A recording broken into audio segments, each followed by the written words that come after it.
man fana ka jamana in kono silama caman be sallu be ke sum be kaya janto yere la ko do be jamana kuna ya yere kolosuma de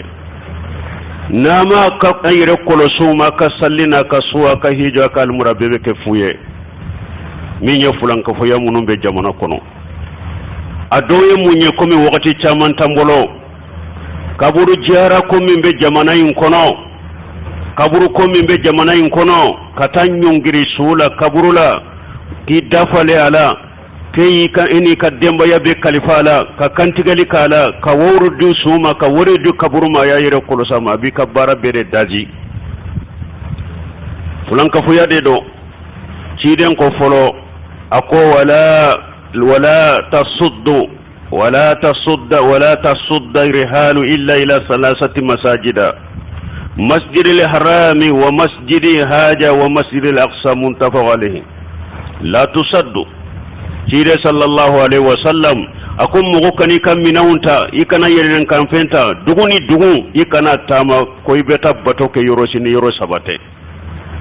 alikaba ani ne ciden ka misiri akwale ka misiri ani baitul maqdis ni wote mogo kana mobilita yikani ka minawunta koy beta bato ke yoroshi ewa mimbe ke jamana in kono ya folo duguni dugu ko beta kaburi jara da haramu islamiya sariya la ya yiro ko sama duguni dugu jamana ni jamana mobilita yire nan kan feunta yika minawunta ko beta sudo jara beta kaburi do jara haramu do ciden ko kani kam minawunta kata yoro segere ko beta bato ke ni yoro sabate ewa na tara waye haramu ya folo ni mu'minun tara kaburu jara aw ni bagawnde tara kantigale feunde tara ko kantige ka dafalinke ka sallike aye fulana fara ala ka bora islamiya kono pew aye fulana fara ala ka islamiya ciyana pew ali ibn abi talib anana abolon ako haddathani rasulullah sallallahu alaihi wasallam bi arba'i kalimati lana allah man jabaha li ghayri allah lana allah man lana walidayhi lana allah man awa muhdisa lana allah man khayyara manar al ardi rawahu muslim ali ibn abi talib ko cidenye kuma nani fu ale kuma fule munye ako ciden ko mo dangalendo mo mimbe kantigali ke fe ngure min ta alai ka kantigali ke su kaburiye ka kantigali ke sheguye ka tan kantigali ke dinginya soka ka kantigali ke jinye ka kantigali ke ewa iri dola fulan ka fo yada ubara islamiya ko no dangalendo ko cidenyo fo lana allah man jabaha li ghayri allah awa ciden ko mo dangane do mo min ya bange ba fula danga ako mo dangane do mo min be bidia mo deme ako mo dangane de mo min be dugu kolo dam faraw yelema wali dugu kolo ka kitai ali ibn abi talib ko ciden nyen nani fole qala ta'ala qul inna salati wa nuski wa mahyaya wa mamati lillahi rabbil alamin la sharika lahu qur'ana aya kono ala ko cide afuma nebe salli ke mbe kantigali ke nkanyana mo ya baton nka kofelata nka saya kofeta mba beke ala kelempe ude je nyogonte alala kantigali te ke fengurede ni ala kelempe ute kantigali ko munumbe jamana kono kata kantigali ke fengure la waya ka silamiya cinyale ndaye boda pew ubake kaka dina de cinya kaka woru minawula ayala kelempe ude bota kana sujudi bi fengure ni ala ta kana kantigali ke fengure ni ala te fulanka fo yade do anili mane ani alay wote nyogonta de aya sembola pew akayire kolosama ni sallimin fulen ni foy manyi naye akanyi misiri falen fule me momo sembe nin kaburu koula o yi ka sallu be ciale yi ka dina ciya ki ka uri minu la ya yire kolosuma fulan ka foyado akana dafale ke sula e su au yire de ya ko ka kasanka ka shiri debe kolona kata kamaula kado suta mobilila kata do kaburu kono ka bogo sagala ni o ko fe tara nyongiri ola koye o ki kam makodila oye ka hakri cinyalende fade bila kata nyongiri sula abe kaburu kono abe chugo mi kaburu kono to do yere ayele manaka ke wulu ye wa ledo kaburu kono wa akera bogo de wa kono de be kaburu kono te do be ta nyongiri odela ko obe makodila oye fato ya yere de ye folo ewa niyen nin fo segun nunu akana sujudu biwe akanu dajuta nuye kolo munundu akana tanyonguru koron nimbe sujudu de fengure niyen nunu fo ko ayi amme kaburu bato barika nyini de don ukangire alala alako wallazina taqadu min dunihi awliya ma na'buduhum illa liyuqarribuna ila allahi julfa inna allaha yahkum bainahum fima hum fihi yakhtalifuna inna allaha la yahdi man huwa kajibu kafar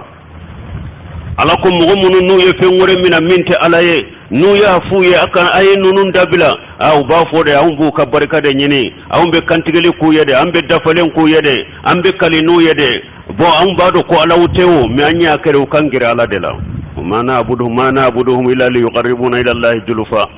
aw mu bato fuy kama fuy kangira ala la walakum mu'minun be nin kuma fo ne ala be kiriti ga no nyogonte yawmal qiyamah do ne ala te galon tigala kanda ne ala te kafiri kanda ala ya yira mu'minun be nin kuma fo galon tigala wuda ko kafiru de do ka fo ibe shegu bato da ki gira ala la ibe barika nyina ki gira ala la ibe su barika nyina ki gira ala ko galon tigala kafiri aya yira kurosama wa man adallu mimman yadu min dunillahi ما لا يستجيب له إلى يوم القيامة وهم عن دعائهم غافلون وإذا حشر الناس كانوا لهم أعداء وكانوا بعبادتهم كافرين على كل جون في لندو أكون مغشيت مغفل بانتيكا مغبو مغمي يبتا فندو دي ولي مي فوكة الله غرا تشكي جابي جو كبرو كونكا يكافو كرسا كبرو تيكي فوكة قيامة تشكي جابي على كل مغفل لنتيكا مغبو mu'min ni ebe ta fende wale mi fo kata qiyama te shaki jabi awa yiba ka bato min na ibe kantigeli min ke su ebe dafale min ke su ebe kalili min ke su kaburka ata do yere wa hum an du'aihim ghafiluna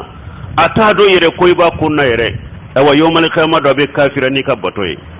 aba fo itunta le bato aya yere kolosi den falimaw iri barikanyino kaburu barikanyino sewu barikanyino woli yube ke alaka mo nyuma be jondo ala inna waliya allah la khawfu alaihim wa lahum yahzanun alladhina amanu wa kanu yattaquna mo ye mu'mini islam nyuma be alaka woli ju mu'mini nyuma be mo be sirala nye mu'mina be alaka woli ju mu'mini yow be nyogo nyogo ma la yesra be nyogo nyogo woli ju yow be nyogo nyogo de la woli ju yata damana koye woli ju yata adamana ciye yoli woli yata bonda koye woli ju yata kabila koye ubake kaka dina de cinya jamana kono ya kaka na furo cinya waliji mu'mini de alaka mu'mini ala yasiranya baga be alaka waliju dambe kote bonson kote kabila kote ukana unnege kaka na furo cinya au beta kulunkulu kono yino no hadama de kata sugidi boye ka kulunkulo koro ko oba aka boloda e kunka ka boloda disika ititi fa barika nyini ititi ba barika nyini ebeta mode barika nyini ko yoma kama do ko abe fenya oye يوم يفر المرء من أخيه وأمه وأبيه وصاحبته وبنيه لكل امرئ منهم يوم يسان يغنيه ألاكو يوم القيامة دو هذا ما دم ببولي باني ببولي ويدني ببولي فاني ببولي ويموسوني مغو كله كلم بقيامة كنك كونكو ببولو من بكاريا كبو هذا ما دون توما سيغو ما جوا باني سيغو ما جوا فاني سيغو ما جوا دوني سيغو بولي لا أموسوني سيغو بتا جو كالاندين دنيا كوالي بيدمي لغرا يوم يفر المرء من أخيه وأمه هذا ما دم ببولي أبلي من القيامة أبي بولا باني القيامة أبي بولا فاني القيامة أبي بولا مسني القيامة وبتاجو إدنيا كم كلاندو أينا نكاودو أرجانا كونو ميمبا يرنيني يا أيها الناس اتقوا ربكم واخشوا يوما لا يجزي والدا ولده ولا مولود هو جاجا والده شيئا إن وعد الله حق فلا تغرنكم الحياة الدنيا ولا يغرنكم بالله الغرور alako hada madawa yesra lañe ya ayuha nnasu taqu rabbakum hada madawa yesra lañe ayesra donye min ya qiyama donye don mi dente sika foynya bange baga fanati sika foynya denye alla de nin fo qur'ana kono kala e karam ko shegu be saka ta munya wu ya qiyama ayala bato ka ciden bato aka shegu ko imbila ni mo min kera mu'mini ala yasranya bagado ibe saka bonya ni fem min kay ni malaka hakke dama ibe se ko keke min be ke jamana en kono galon fi kiri ubaw halaki ka dina halaki ka kan na folo halaki ay hala kempe de bato aka ciden ka sunna nyina ka kyaka aka bange baga barka nyini e hada made nyona hada made na ye kolo do ka file bodeta kata boro fa kolo la ko mawludu kolo boro kata fo kolo damana kana nay ka sokono ke ebo susu ke ebo do ko be barka di ema hakilu tarami de jamana en kono de la hawla wala quwwata illa billah jamana de fa do nawla koy la ilaha illallah ay hakili soro ay saga ko ala kilimpe ka bato jamana kono ni shehu kono na ya shembola kaburu kono na ya shembola